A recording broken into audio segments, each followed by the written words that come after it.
War of the Ring, the card game. This is an upcoming game from Ares. I played a demo at Gen Con 2022 and I loved it. And then I was lucky enough that Ares decided to send me a demo copy so I could play it with my friends. So what you see here is a demo copy, so that means that the final production will look different. Certainly the tokens, I think, will look more professional, but there's definitely a charm in seeing the prototype components also. So the game covers the events of The Lord of the Rings, and it is a game that is primarily for 4 players, meaning the standard scenario, the standard mode called the Trilogy, is played with 4 decks, which again will be assigned to 4 different players. Each deck is different. And we have a deck with the Hobbits, then we have Mordor, Aragorn, and Saruman. Each deck includes a variety of different things, and you see there are symbols there that tell you which card belongs to which faction, and then again there will be multiple factions in each deck. Different types of cards represent characters.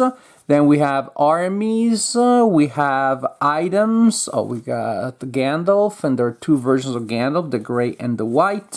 And also the same thing, we got 2 versions of Aragorn. We got Striders and Aragorn. We got items that can only be attached to specific characters or specific kind of characters, and also events. And these are the main things that we can expect. And just to give you a sense, of course, again, these decks represent very different situations, very different forces.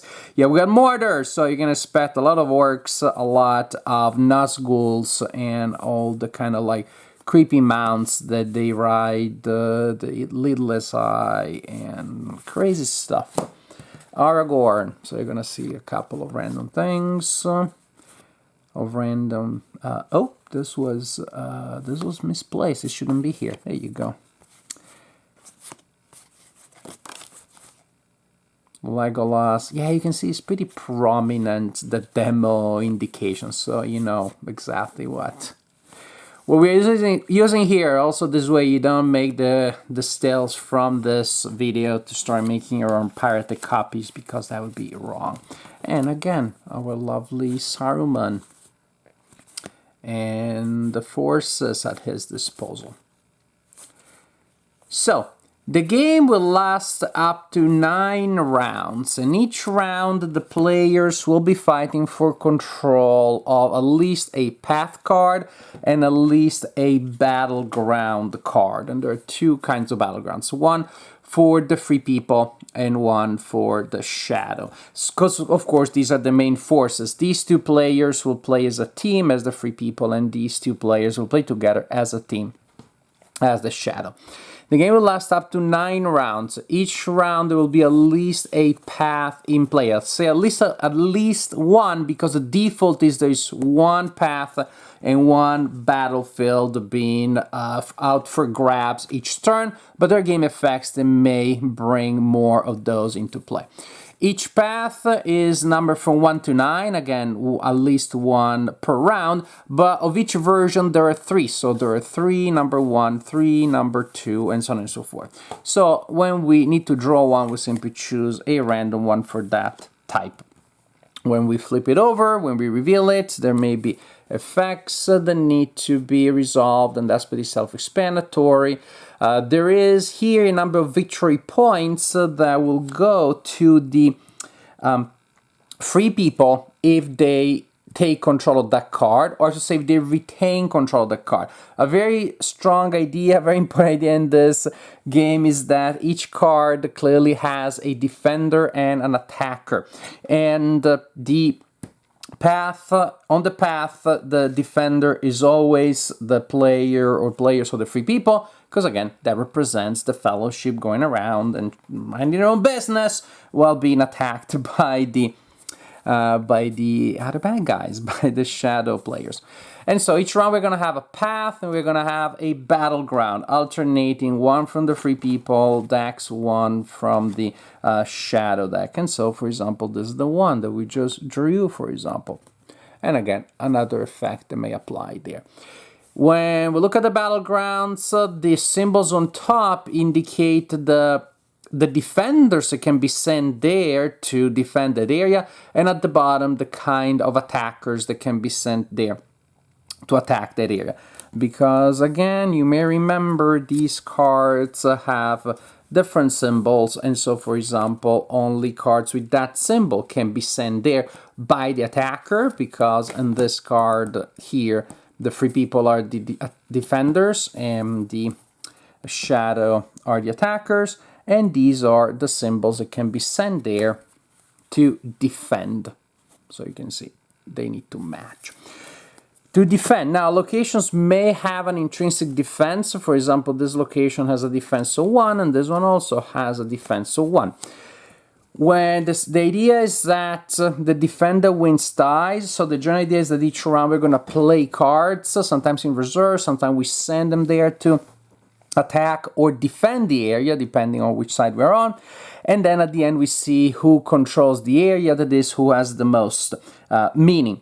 If the attacker has more attack points than the defender has defense points in their cards and possibly on the location itself, if the attacker is more attacked than there is defense, then the attacker takes it.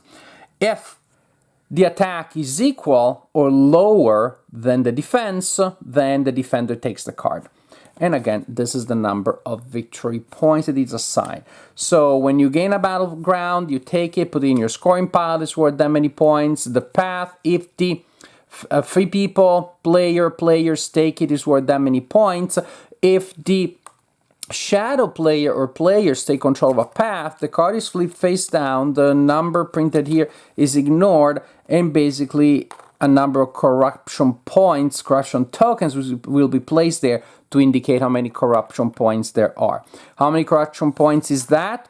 Well, the differential between the attack and the defense. So the number of points that the shadow player scores for taking control of a path changes.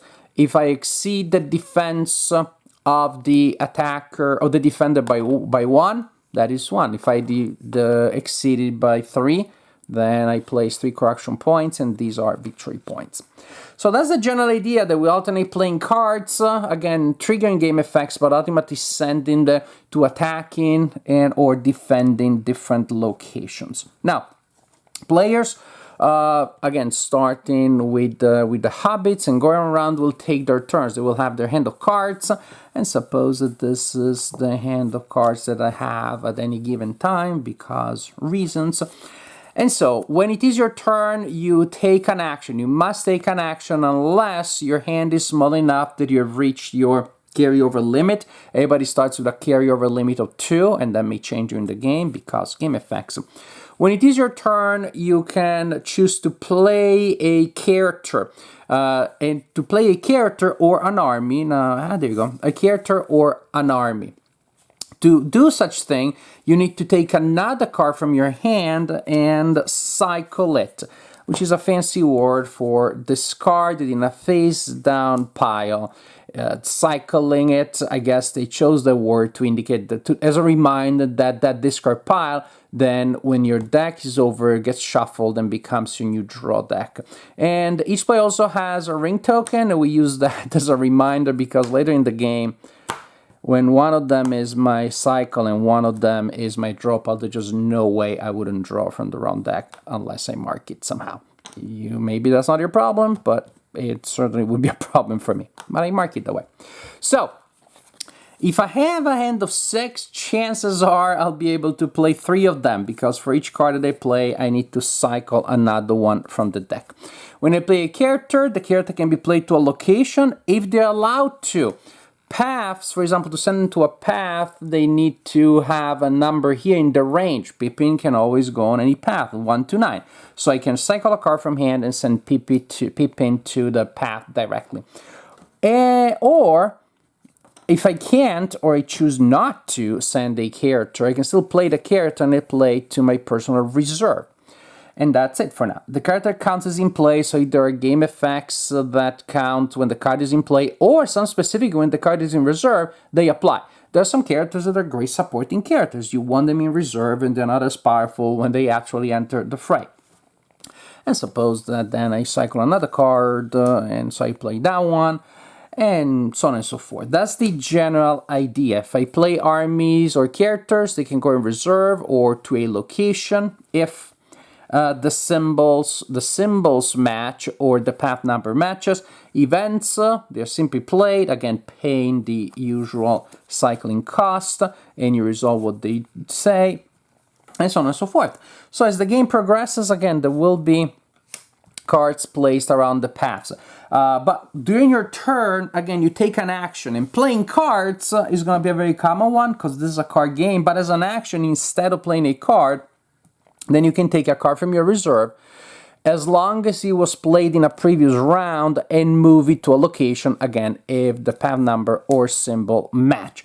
I cannot play a card and then within the same round send it to a location. Other things that I can do, maybe there's nothing I want to do, but I still have too many cards I cannot pass yet because I haven't reached my carryover limit. Then for an action, I can simply cycle a card. Again, discarding it face down in my cycle pile. Fancy name for the discard pile. For an action, again, when it is my turn, I can eliminate 2 cards from my hand out of the game. Eliminate them means they're gone. In order to draw a card, maybe there are cards that I don't want to cycle back into my deck. There are some card effects that say use an action to do so, and then you can use your 1 action per turn to use those. You can also, as an action for your turn, use your ring token. You can use it only once per game, and you draw a number of cards, and that number of cards changes depending on how many players you're playing with. So, but that's the general idea, basically. We go around the table, again, taking 1 action per player, play a card, move a character from a reserve to one of the areas, following those restrictions, cycle cards, that sort of thing. But ultimately, that's what we're trying to do, building reserves and committing to paths and battlefields in order to take control of these things and in order to add them to our scoring pile. At the end of each round, and the round is over when everybody has passed because they chose to do so, or maybe there's nothing they can possibly do. When the round is over, we must count points every time. Remember, the points will come from the printed points of the locations players have acquired, with the exception of when the shadow takes control of the path, then is not the printed number but corruption points. Each ring token that wasn't used is worth a victory point, so by using it, you don't score that anymore. If at the end of a round, a side is 10 points ahead of the other, that side wins immediately. Otherwise, you continue to play, and you can play until path number 9, or to say a path number 9 card is resolved. When that is the case, the game is over. Player or team with the highest score wins the game. This is a very good game. It is stunningly thematic. I really, really like it with 4 players, but it is also demanding to learn, to really grok, and again, it is pretty rigid because you need 4 players for the game to be all that it can be and all that I believe it was meant to be. Now, it's thematic in a way that is just incredible, like the big World of the Ring game by Ares. You know, these guys excel in bringing the theme to life through art, but especially through gameplay and mechanics. And this game excels at doing precisely that. In many ways, in many instances, it does it in an incredibly elegant way. For example, by the range of the path numbers, indicating where certain characters can be on the path. And so some are only early on, some kind of in the middle, some only show up later, some are always on the path. That detail is just hard. It hardwires so many elements from the story, and it really makes the game work as the story we know did. The same thing for the battlefields. Certain battlefields, we're talking about a big place, so not everybody can be everywhere. The interaction between people that are actively there in the action and people that are in the background supporting is perfectly captured here, again with the interaction between the battlefields and the path, and then the reserves with some really powerful effects there. If you have Saruman or Gandalf in the background from early on doing stuff for you, preparing stuff for you, that's really great. And it also shows you again then the cost of, dang it, I really need to commit this amazing character now for this one big advantage, but it's a big decision. Because the cards that you're sending to the path and to the battlefields to contribute shields if you're the defender, or swords if you're the attacker. All the attackers, after they went to the battlefield or to the path to fight there to contribute their symbols, are eliminated. They don't go in your cycle pile. They are eliminated, and the defenders also eliminated if they had to contribute shields to actively defend. I mean, I put a defender there, you never bring any swords there, then my defender goes in my cycle pile. If you brought enough swords to overwhelm the intrinsic defenses of the place, and I had to commit my shields to stop them, then those also are eliminated. And so, it's a really an interesting interaction between advantages from the reserve, one-time commitment to the path and or to the battlefields. Really, really interesting decisions there. And also, as you may already glean from what I said so far, there is an element of deck preparation, of deck manipulation, of deck unbuilding. It's not a deck building because you don't acquire new cards. You start with the biggest deck you can possibly have. But there are many effects that may allow you to reduce your deck, and sometimes you really want to do that. The effects allow you to forsake cards. Again, that means they're out of the game. They don't come back. So, after the first reshuffle, you will have had quite a saying in what went in that deck. You really want to prepare deck. And I have a friend who played the game with us, who really likes in deck building games the thin deck, and he loved this, that he could really get a good degree of control on what he would get after the first reshuffling there, and he knew very well what was in the deck. And again, you can play in different ways, but that element of deck manipulation added to everything else adds to the fun. For example, early on, you may not be able to use many of the items, because the items, differently from other games, cannot exist without the correct character who is carrying the item. I cannot play a sword for a character and then add the character. And so early on, I just had the items, and I don't have anybody, so I literally can't play them. Well, I pay for cycling. Then the characters show up, and then the characters start finding a good piece of armor, a bow, or a sword, or so on and so forth. Mechanically, the games were, so thematically, oh my gosh, it's so intense, it's so deep, it's so vivid. And mechanically, in terms of gameplay, again, very fun, very exciting, because of the decisions that I mentioned so far, how they all come together well, and because of the action system. That, again, playing cards is most what you will do, but you can do other things to very often to try to bide your time, and time in your actions as well is super important. So, well, I wish I knew how many people you're committing to attack that battlefield before I decide to commit to defend it.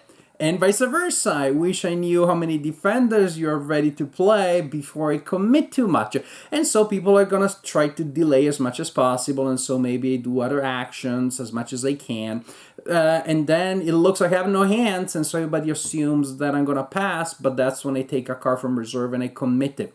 So by giving you other things that you can do, other than just playing the actions and allowing you to choose the order in which you do things, again, there's a whole dimension of gameplay that comes to life very well.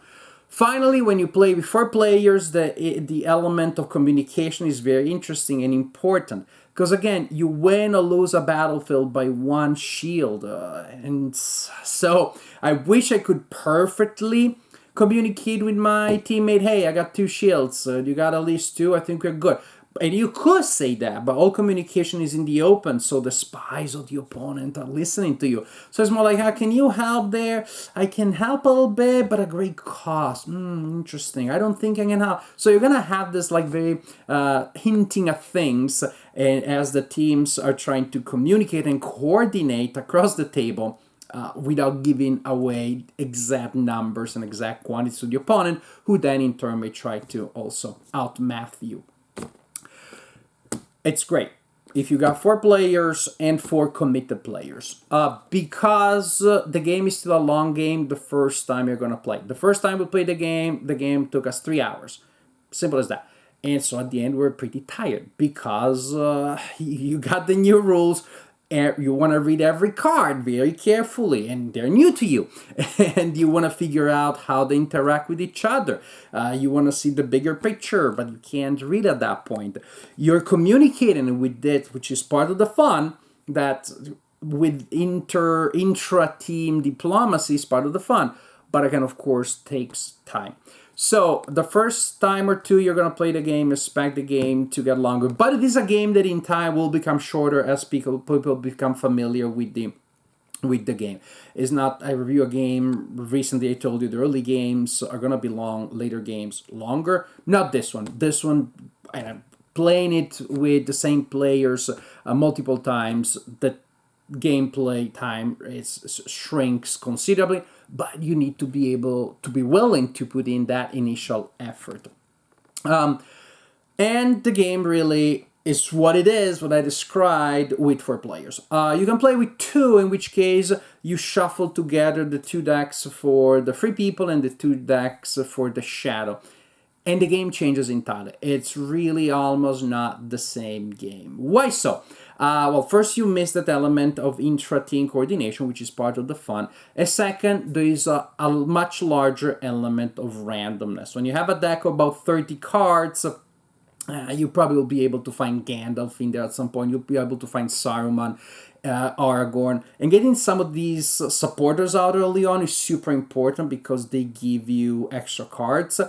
And it happened once. I played a 2-player duel with my 12-year-old daughter, and she was pretty annoyed that I got out one of these supporters like turn 1, so every turn I was getting extra cards, and she got the support that does the same thing the last turn, because in a deck of 60 cards, it may just end up that way. It's harder to pull off the combos between the correct item and the correct carrier, so that happens less often. There's just a lot more randomness there. Yes, you get bigger hands, but you lose control of your deck a lot more. And we just found consistently, I played that version several times, that there's just a lot of randomness. Also, the deck unbuilding, the deck manipulation element is basically lost, because with these huge decks, sometimes you don't reshuffle at all. Sometimes you reshuffle like once, and like you reshuffle a big deck to draw once or twice. So basically, at that point, eliminating cards or cycling is almost the same, because you don't have any control on the deck that you may be reshuffling and get to draw once or twice from. So it's a different game. Which players who know what they're doing. If you just want to have a more random, less optimal, less strategic experience, I guess, just again to see the theme and to see the story and see the characters, then you can do that, and the game easily plays in under an hour. There is another version, which is, of course, like a friend of mine. We are a maniac of two-handed gameplay enough that we decided that we played the 4-player game in 2 players. So each of us was actually controlling 2 separate decks. So I'm picking up my Hobbit deck, making the move for the Hobbit, and say, okay, now the Mordor goes, and he picks up the Mordor deck. He makes the Mordor hand, makes them move, and says, okay, now Aragorn goes. I pick up my other deck. Okay, boom, I do my thing. Okay, now Saruman goes. I don't know that many people will be crazy enough to play 2 players that way, but we had, and we've enjoyed it. But again, I think that's a very specialized thing for people who are really familiar with two-handed gameplay, and many of us will be solitaire word gamers, us who have that weird background. So, and I haven't played it with 3 players, but 3 players, 1 player is playing with the shuffle decks and 2 players with individual decks. So it seems to me that then 1 player is playing with a random deck and the other 2 players have that sweet, nice, fun control over the decks, which you have in the 4 players. And I just don't like that as asymmetry too much. So, it's great. if you got 4 players, or if you're a little bit of a crazy person and you have a crazy friend like myself who is willing, able, and can enjoy playing with 2 decks that are kept separate, then you have all of those awesome ideas that I mentioned before. Or play with exactly 4 players. But definitely this is a game that to me is what it should be when you have 4 decks. Then you have an element of control. Then you have a nice balance between randomness and strategy. Then you have an element of deck manipulation. Or during the card game with 4 players or with 4 separate decks, this is how the game should be played. Then you have a game that, yes, can be daunting at the beginning, but is very deep, very strategic, incredibly rewarding, and incredibly thematic gameplay. Definitely, with the correct number of players, I enjoyed this game very much.